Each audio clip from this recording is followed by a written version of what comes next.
ಗುರ್ಲಾಪುರ ಕ್ರಾಸ್ನಲ್ಲಿ ಸಂಭ್ರಮಾಚರಣೆಯಲ್ಲಿ ತೊಡಗಿದ್ದಾರೆ. ಪಟಾಕಿ ಸಿಡಿಸಿ ಸಂಭ್ರಮಿಸ್ತಾ ಇದ್ದಾರೆ. ರೈತ ನಾಯಕರನ್ನ ಎತ್ತಿ ಕುಣಿದಾಡಿದ್ದಾರೆ. ಹಸಿರು ಶಾಲುಗಳು ಗೆಲುವಿನ ಚಿತ್ತಾರವನ್ನ ಬರೆಯುವಂತೆ ರೈತರ ಕೈಗಳಲ್ಲಿ ನರ್ತಿಸ್ತಾ ಇದ್ವು.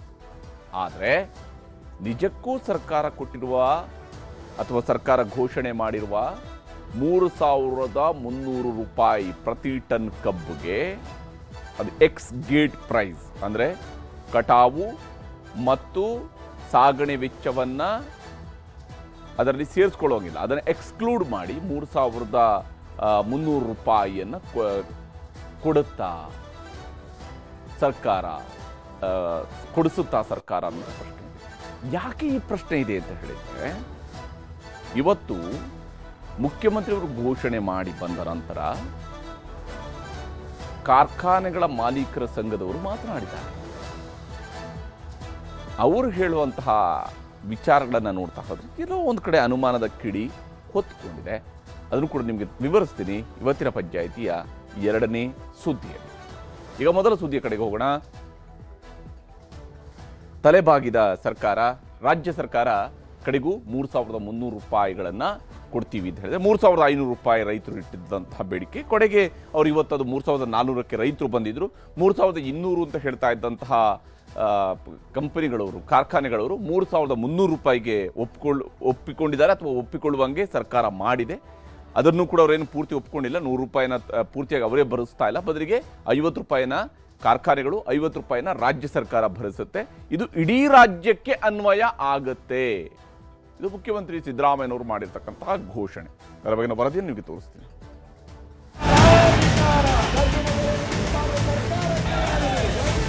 ಒಂದು ಕಡೆ ತೀವ್ರಗೊಂಡಿದ್ದ ರೈತರ ಹೋರಾಟ, ಹೆದ್ದಾರಿ ತಡೆಗೆ ಮುಂದಾಗಿದ್ದ ರೈತರನ್ನ ತೆರವುಗೊಳಿಸಲು ಪೊಲೀಸರ ಹರಸಾಹಸ, ಖಾಕಿ ಮೇಲೆಯೇ ಕಲ್ಲೆಸೆದು ಕಿಡಿಗೇಡಿಗಳ ಅಟ್ಟಹಾಸ.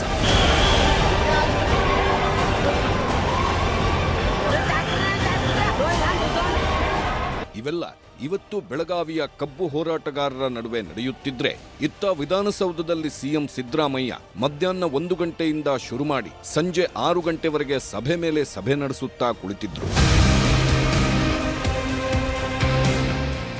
ಮೊದಲ ಸುತ್ತಿನ ಸಭೆಯಲ್ಲಿ ರೈತರು, ಸಕ್ಕರೆ ಕಾರ್ಖಾನೆಗಳ ಮಾಲೀಕರು, ಜನಪ್ರತಿನಿಧಿಗಳು, ಅಧಿಕಾರಿಗಳು ಕುಳಿತು ಸಭೆ ನಡೆಸಿದ್ರು. ಆದರೆ ಆ ಸಭೆಯಲ್ಲಿ ರೈತರ ಬೇಡಿಕೆಗೆ ಒಪ್ಪುವ ಸೂತ್ರ ಹೆಣೆಯಲು ಸಾಧ್ಯವಾಗಿಲ್ಲ. ಹೀಗಾಗಿ ನಂತರ 2 ಪ್ರತ್ಯೇಕ ಸಭೆ ನಡೆಸಿ ಸಿಎಂ ಸಿದ್ದರಾಮಯ್ಯ ಕಬ್ಬು ಬೆಳೆಗಾರರಿಗೆ ಸಿಹಿ ಸುದ್ದಿ ಕೊಟ್ಟರು. 50 ರೂಪಾಯಿಯನ್ನ ಶುಗರ್ ಫ್ಯಾಕ್ಟರಿ ಮಾಲೀಕರುಗಳು ಕೊಡ್ತಕ್ಕಂಥದ್ದು, ಇನ್ನು 50 ರೂಪಾಯಿಯನ್ನ ಸರ್ಕಾರ ಕೊಡ್ತಕ್ಕಂಥದ್ದು. ಅಂದರೆ 3,300 ರೂಪಾಯಿ ಪರ್ ಮೆಟ್ರಿಕ್ ಟನ್. ಅಂದರೆ ಏನು DC ಬೆಳಗಾಂನವ್ರು ಹೇಳಿದ್ರು ಅದಕ್ಕಿಂತ 100 ರೂಪಾಯಿ ಜಾಸ್ತಿ ಒಂದು ಟನ್ನಿಗೆ. ಸೊ ಅದನ್ನು ಕೊಡಬೇಕು ಅಂತೇಳಿ ಎಲ್ಲ ಶುಗರ್ ಫ್ಯಾಕ್ಟ್ರಿ ಮಾಲೀಕರುಗಳಿಗೆ ಹೇಳಿದ್ದೀನಿ. ಬಹುತೇಕ ಒಪ್ಕೊಂಡಿದ್ದಾರೆ. ನಾನು ರೈತರು ಸಂಕಷ್ಟದಲ್ಲಿದ್ದಾರೆ, ಇಂಥ ಸಂದಿಗ್ಧ ಪರಿಸ್ಥಿತಿಯಲ್ಲಿ ನೀವು ಸಹಾಯ ಮಾಡಬೇಕು, ಸಹಕಾರ ಮಾಡಬೇಕು, ನೀವು ಮುಂದೆ ಬರಬೇಕು ಅಂತೇಳಿ ಅವರಲ್ಲಿ ಮನವಿ ಮಾಡಿದ್ದೇನೆ. ಮತ್ತು 3,300 ರೂಪಾಯಿ ಏನು ಹೇಳಿದ್ದೀವಿ ನಾವು, ಇದಕ್ಕೆ ಒಪ್ಕೊಳ್ತಾರೆ ಅಂತಕ್ಕಂಥ ವಿಶ್ವಾಸ ಇದೆ. ಸಿಎಂ ಇತ್ತ ಸರ್ಕಾರದ ನಿರ್ಧಾರ ಪ್ರಕಟಿಸುತ್ತಿದ್ದಂತೆ ಬೆಳಗಾವಿಯ ಗುರ್ಲಾಪುರ ಕ್ರಾಸ್ನಲ್ಲಿ ರೈತರ ಸಂಭ್ರಮ ಮುಗಿಲು ಮುಟ್ಟಿತ್ತು. ಹೋರಾಟಗಾರರನ್ನ ಹೆಗಲ ಮೇಲೆ ಕೂರಿಸಿ ಹಸಿರು ಶಾಲುಗಳನ್ನ ಬೀಸುತ್ತಾ ರೈತರು ಜಯಘೋಷ ಮೊಳಗಿಸಿದ್ರು. ನಿರಂತರ ಪ್ರತಿಭಟನೆ ಮೂಲಕ 9 ದಿನಗಳ ಕೊನೆಗೆ 9 ದಿನದ ನಂತರ ಸರ್ಕಾರ ಭಾಗಿ ಫ್ಯಾಕ್ಟರಿ ಮಾಲೀಕರ ಜೊತೆ ಸಂಧಾನ ಮಾಡಿ ಮೀಟಿಂಗ್ ಮಾಡಿ ಸಿದ್ದರಾಮಯ್ಯ ಸಾಹೇಬರು, ಶಿವಾನಂದ ಪಾಟೀಲ್ರು, DC ಅವರು, SP ಅವರು ಎಲ್ಲರ ಕೂಡ ನಮಗೊಂದು ನ್ಯಾಯ ಕೊಡಿಸಿದ್ದಾರೆ. ಎಲ್ಲರ ಪರವಾಗಿ ಧನ್ಯವಾದ ಹೇಳ್ತೀನಿ ಸರ್. 3,500 ಕೇಳಿದ್ದೀವಿ, ಆದ್ರೆ ಸರ್ಕಾರ ಫ್ಯಾಕ್ಟರಿ ಅವರು 1 ರೂಪಾಯಿ ಕೊಡೋದಿಲ್ಲ ಅಂತ ಹೇಳಿದ್ರು. ಅವಾಗ ನಮಗೊಂದು ಭಯ ಶುರುವಾಗಿತ್ತು, ಇವ್ರನ್ನ ಯಾವ ರೀತಿ ಭಾಗಿಸೋದು, ಚಳವಳಿ ಹೆಂಗೆ ಮಾಡೋದು. ಅವಾಗ ಶಿವಾನಂದ ಪಾಟೀಲ್ರು 2 ದಿನ ಸಮಯ ಕೇಳಿದ್ರು. ನಿನ್ನೆ ಸಮಯ ಕೊಟ್ಟು ಕಳಿಸಿವಿ. ಆದ್ರೆ ಅವ್ರು ಹೇಳಿದ್ರು ಸರ್ಕಾರ ಜೊತೆ ಚರ್ಚೆ ಮಾಡಿ ಮೀಟಿಂಗ್ ಮಾಡಿ ಮುಂದೋರು ಘೋಷಣೆ ಮಾಡಿದಾರೆ. ಇದು ನಮ್ಮ ಗೆಲುವಿನ ಜೈಕಾರ. ಮುಂದಿನ ಹೋರಾಟ ಯಾವ ರೀತಿ ಇರುತ್ತೆ? ಮುಂದೆ ಹೋರಾಟ, ನಾಳೆಯಿಂದ ಹೋರಾಟ ಕೈ ಬಿಡ್ತಾರ ಏನು ಅಂತ? ಕೈ ಬಿಡ್ತೀವಿ ಸರ್, ಹೋರಾಟ ಕೈ ಬಿಡ್ತೀವಿ. ಇವತ್ತೇ ಹೋರಾಟ ಕೈ ಬಿಡ್ತಾರೆ, ನಾಳೆಯಿಂದ ಕಾರ್ಖಾನೆ ಸ್ಟಾರ್ಟ್ ಆಗುತ್ತಾ? ಫ್ಯಾಕ್ಟರಿ ಚಲೋ ಆಗಿಲ್ಲ ಸರ್ ಎಲ್ಲ. ಆದ್ರೆ ರೈತರ ಈ ಗೆಲುವಿನ ಹಾದಿ ಸುಲಭವಾಗಿರಲಿಲ್ಲ. ಇವತ್ತಿಗೆ ಗುರ್ಲಾಪುರ ಕ್ರಾಸ್ನಲ್ಲಿ ರೈತರ ಹೋರಾಟ 9ನೇ ದಿನಕ್ಕೆ ಕಾಲಿಟ್ಟಿತ್ತು. ಪ್ರತಿದಿನವೂ ಹೋರಾಟಗಾರರ ಉತ್ಸಾಹ ಹೆಚ್ಚುತ್ತಲೇ ಸಾಗಿತ್ತು. ಸಾಗರೋಪಾದಿಯಲ್ಲಿ ರೈತರು ಗುರ್ಲಾಪುರದ ಕಡೆಗೆ ಹರಿದು ಬಂದಿದ್ರು. ನಿನ್ನೆಗಿಂತಲೂ ಇವತ್ತು ಹೆಚ್ಚಿನ ಸಂಖ್ಯೆಯಲ್ಲಿ ರೈತರು ಜಮಾಯಿಸಿದ್ರು.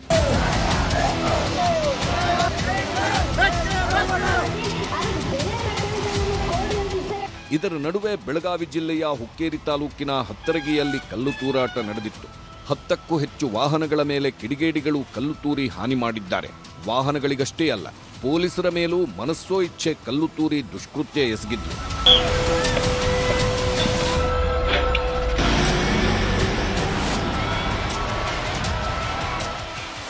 ಬೆಳಗಾವಿ ಪೊಲೀಸ್ ಎಸ್ಪಿ ಅವರ ಪ್ರಕಾರ ಕಲ್ಲು ತೂರಾಟ ಮಾಡಿದ್ದು ರೈತರು.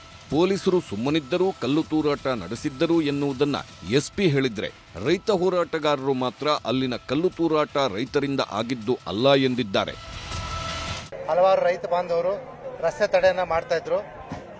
ಆ ಸಂದರ್ಭದಲ್ಲಿ ನಮ್ಮ ಪೊಲೀಸರು ಅವರಿಗೆ ರಸ್ತೆ ತಡೆ ಮಾಡಿರೋದನ್ನ ತೆಗಿಲಿಕ್ಕೆ ಮನವಿ ಮಾಡ್ಕೋತಿರ್ಬೇಕಾದ್ರೆ ಏನೋ ಅಪಾರ್ಥ ಉಂಟಾಗಿ ಕೆಲವೊಂದಿಷ್ಟು ರೈತರು ಅವ್ರ ಮೇಲೆ ಕಲ್ಲು ತೂರಾಟ ಮಾಡಿದ್ರು. ತದನಂತರ ಆ ಕಲ್ಲು ತೂರಾಟ ಆದಂಥ ಸಂದರ್ಭದಲ್ಲಿ ಪರಿಸ್ಥಿತಿ ಉದ್ವಿಗ್ನಗೊಂಡಿತ್ತು. ಸರ್, ನಾವು ಹೋರಾಟ ಮಾಡಾಯಿದ್ದು ರೀ ಎಲ್ಲ ಹೊರಗಿನ ಜನ ಬಂದೈತ್ರಿ ಕಲ್ಲು ಹೋಗಿಕ್ಕೆ. ಇಲ್ಲಿ ರೈತರು ಯಾರು ಕಲ್ಲು ಹೋಗೋದಿಲ್ರಿ, ಹೊರಗಿನವ್ರು ಬಂದು ಕಲ್ಲು ಹೋಗೋದಕ್ಕಿಂತ ಇದು ನಮ್ದು ಎಲ್ಲ ಕೆಡಿಸ್ಬಿಟ್ರಿ. ಹೋರಾಟವನ್ನು ದಿಕ್ ತಪ್ಪಿಸೋ ಪ್ರಯತ್ನ ಮಾಡೋದ ರಾಜಕಾರಣಿಗಳ ಕುತಂತ್ರ, ರಾಜಕೀಯ ಮಾಡೋ ಹೊರತಾಗಿ ರೈತರನ್ನಂತೂ ಯಾರು ಒಟ್ಟ ನೋಡೋದಿಲ್ರಿ. ಇದು ಶಾಂತ ರೀತಿ ನಡೆದಿತ್ತು. ಇದ್ರಾಗ ಏನೋ ಒಟ್ಟ ಪಿತೂರಿ ಆಗಿದ್ರಿ. ಒಟ್ಟ ಫ್ಯಾಕ್ಟ್ರಿ ಇವ್ರಿ, ಬಹುಶಃ ಫ್ಯಾಕ್ಟ್ರಿ ಏನೋ ಇವರಲ್ಲ ಮಾಲಕರ, ಅವ್ರು ಯಾರ್ಯಾರು ಬಂದಾರ್ರಿ ಇಲ್ಲಿ, ಒಟ್ಟು ಅವರೇ ಇವತ್ತಿನೆಲ್ಲ ಮಾಡಿದಾರೆ. ರೈತರು ಹೋರಾಟ ನಡೆಸುತ್ತಿರುವಾಗಲೇ ಕಲ್ಲು ತೂರಾಟ ನಡೆದಿದ್ದರಿಂದ ಹಾಗಿದ್ದರೆ ಈ ಕೃತ್ಯ ಎಸಗಿದ್ದು ಯಾರು ಎಂಬ ಪ್ರಶ್ನೆ ಎದ್ದಿದೆ. ಇಲ್ಲಿ ಕಲ್ಲು ತೂರಾಟ ನಡೆಸಿದವರ ಬಗ್ಗೆ ಹಲವು ವಿಡಿಯೋ ಸಾಕ್ಷಿಗಳಿವೆ. ರೈತರು ಏಕಾಏಕಿ ಹೆದ್ದಾರಿ ತಡೆಯಲು ಹೋಗಿರಲಿಲ್ಲ ಅನ್ನೋದಕ್ಕೂ ವಿಡಿಯೋ ಸಾಕ್ಷಿಗಳಿವೆ. ಪೊಲೀಸರ ಕಣ್ತಪ್ಪಿಸಿ ರೈತರ ಸೋಗಿನಲ್ಲಿ ಬಂದಿದ್ದ ಕೆಲವು ಕಿಡಿಗೇಡಿಗಳು ಹೆದ್ದಾರಿಯಲ್ಲಿ ದಾಂಧಲೆ ಎಬ್ಬಿಸಿ ವಾಹನಗಳನ್ನು ತಡೆದಿರುವುದು ಸ್ಪಷ್ಟವಿದೆ. ಇದರಿಂದಾಗಿಯೇ ಸ್ಥಳದಲ್ಲಿ ಕೆಲಕಾಲ ಗೊಂದಲದ ವಾತಾವರಣ ನಿರ್ಮಾಣವಾಗಿತ್ತು. ಬೆಳಗಾವಿಯ ಗುರ್ಲಾಪುರದಲ್ಲಿ ಕಬ್ಬು ಬೆಳೆಗಾರರ ಹೋರಾಟ ನಡೆಯುತ್ತಿದೆ. ದೊಡ್ಡ ಮಟ್ಟದ ಹೋರಾಟ ನಡೆಸಲು 48 ಕಿಲೋಮೀಟರ್ ದೂರದ ಹುಕ್ಕೇರಿಯಿಂದ ರೈತರು ಗುರ್ಲಾಪುರಕ್ಕೆ ಹೊರಟಿದ್ರು. ಹುತ್ತರಗಿ ರಾಷ್ಟ್ರೀಯ ಹೆದ್ದಾರಿಯ ಪಕ್ಕದಲ್ಲಿ ಅದಕ್ಕಾಗಿ ರೈತರೆಲ್ಲ ಠಿಕಾಣಿ ಹೂಡಿದ್ರು. ಹೆದ್ದಾರಿಯ ಸರ್ವಿಸ್ ರಸ್ತೆಯಲ್ಲಿ ರೈತರ ಹೋರಾಟಕ್ಕೆ ನೂರಾರು ನಿವೃತ್ತ ಸೈನಿಕರು ಬೆಂಬಲ ನೀಡಲು ಬಂದಿದ್ರು. ಜೈ ಜವಾನ್ ಜೈ ಕಿಸಾನ್ ಅಂತಾನೂ ರೈತರು ಶಾಂತಿಯುತವಾಗಿ ಪ್ರತಿಭಟನೆ ಮಾಡುತ್ತಿದ್ರು. ಅದೇ ಜಾಗದಲ್ಲಿ ಮಧ್ಯಾಹ್ನದ ಊಟಕ್ಕೂ ತರಕಾರಿ ಸೊಪ್ಪು ಕತ್ತರಿಸ್ತಾ ಅನ್ನದಾತರು ಅಡುಗೆನೂ ಮಾಡುತ್ತಾ ಸಮಾಧಾನವಾಗೇ ಇದ್ರು.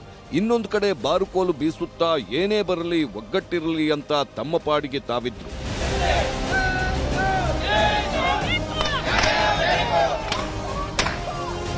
ರೈತರು ಹೆದ್ದಾರಿ ಪಕ್ಕದಲ್ಲಿ ನಡೆಸುತ್ತಿದ್ದ ಹೋರಾಟಕ್ಕೆ ಪೊಲೀಸರ ಎಂಟ್ರಿ ಆಯಿತು. ಹೆದ್ದಾರಿ ಪಕ್ಕದಲ್ಲಿ ಅಡುಗೆ ಮಾಡುತ್ತಿದ್ದ ಜಾಗಕ್ಕೆ ಬಂದು ಜಾಗ ಖಾಲಿ ಮಾಡಿಸೋಕೆ ಮುಂದಾದ್ರು. ಹೆದ್ದಾರಿಯನ್ನ ತಡೆಯದಿದ್ದರೂ ಹೆದ್ದಾರಿ ಪಕ್ಕದಲ್ಲಿ ತಮ್ಮ ಪಾಡಿಗಿದ್ದ ರೈತರಿಗೆ ಪೊಲೀಸರ ಕ್ರಮ ಸಿಟ್ಟು ತರಿಸಿತ್ತು. ಅನ್ನದಾತರು ಹೆದ್ದಾರಿ ಪಕ್ಕದಲ್ಲೇ ಧರಣಿ ಕೂತ್ರು. ಆಗ ಪೊಲೀಸರು ಹೆದ್ದಾರಿ ಬಂದ್ ಮಾಡೋಕೆ ಅವಕಾಶ ಕೊಡದೆ ಎಲ್ಲರನ್ನೂ ಬಲವಂತವಾಗಿ ಕಳಿಸಲು ಮುಂದಾದ್ರು. ಇದರಿಂದಾಗಿ ಪೊಲೀಸರ ವಿರುದ್ಧ ಹೋರಾಟಗಾರರು ಆಕ್ರೋಶ ವ್ಯಕ್ತಪಡಿಸಲು ಶುರು ಮಾಡಿದ್ರು. ಇದರ ನಡುವೆ ಕೆಲವರು ಹೆದ್ದಾರಿಗೆ ಹೋಗಿ ವಾಹನಗಳನ್ನು ತಡೆದ್ರು. ಸರ್ಕಾರಿ ಬಸ್ಗಳನ್ನೂ ಅಡ್ಡಗಟ್ಟಿದ್ರು. ಮಹಿಳಾ ಹೋರಾಟಗಾರರು ಪೊಲೀಸರಿಗೆ ರೈತರನ್ನ ಮುಟ್ಟಬೇಡಿ, ತಳ್ಳಬೇಡಿ ಅಂತ ಜೋರು ಧ್ವನಿಯಲ್ಲೇ ಕೂಗತೊಡಗಿದ್ರು.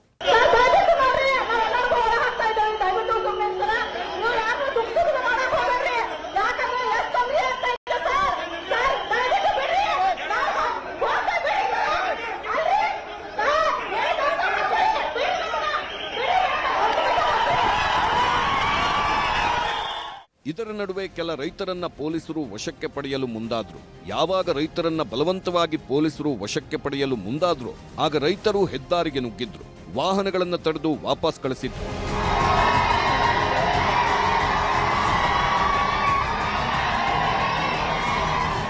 ರೈತರು ಹೆದ್ದಾರಿ ಪಕ್ಕದ ಸರ್ವಿಸ್ ರಸ್ತೆಯಲ್ಲಿ ಪ್ರತಿಭಟನೆ ಮಾಡುತ್ತಿರುವುದು ಈ ದೃಶ್ಯದಲ್ಲಿ ಕ್ಲೀನ್ ಆಗಿ ಕಾಣುತ್ತಿದೆ ನೋಡಿ. ಇನ್ನೊಂದು ಕಡೆ ಹೆದ್ದಾರಿಯನ್ನ ತಡೆದಿದ್ದು ಹಸಿರು ಶಾಲು ಹಾಕಿಕೊಳ್ಳದೇ ಇದ್ದ ಕಿಡಿಗೇಡಿಗಳು.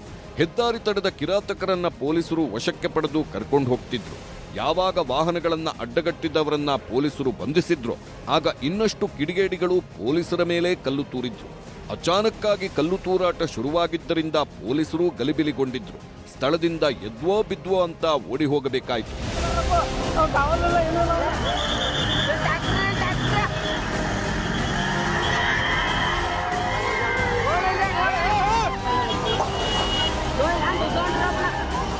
ಇನ್ನೊಂದು ಕಡೆ ಕಿಡಿಗೇಡಿಗಳ ಗುಂಪು ಒಬ್ಬ ಪೊಲೀಸ್ ಅಧಿಕಾರಿಯನ್ನ ಸುತ್ತುವರೆದು ಗಲಾಟೆ ಮಾಡೋಕೆ ಶುರು ಮಾಡಿದ್ರು.